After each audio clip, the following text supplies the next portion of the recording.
মানুষকে হেনস্থা করা হচ্ছে কিছু সার্টিফিকেট, যেরকম ওয়ার্ডের সার্টিফিকেট, বাসিন্দা সার্টিফিকেট।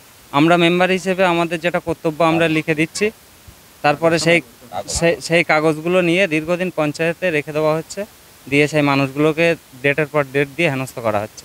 কোনো দিন বলছে প্রধান আসছে না, কোনো দিন বলছে উপপ্রধান আসছে না, এইভাবে হেনস্থা করা হচ্ছে। কর্তৃপক্ষকে জানিয়েছে এর আগে, কিন্তু কোনো সুরাহা পায়নি। আমরা মেম্বার হিসেবে আমরা তো দিয়ে দিচ্ছি, আমরা কারোর হেনস্থা করছি না, যা করছে পঞ্চায়েত থেকে করছে। আমরা মেম্বার হিসেবে আমাদের যতটুকু করার করে দিচ্ছি। দীর্ঘদিন ধরে করছে। এখন এর একটা সমাধান চাইছি, যে সাধারণ মানুষ যেন হেনস্থা না হয়। সাধারণ মানুষের পরিষেবাটা ভালো দিতে হবে।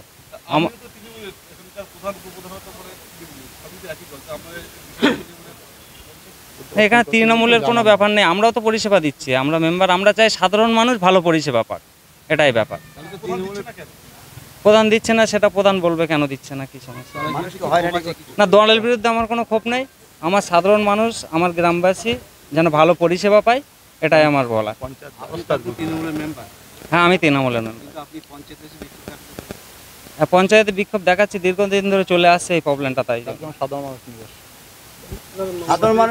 সাধারণ মানুষ সবাই এসছে। আমার নাম সাদ্দাম গাজী।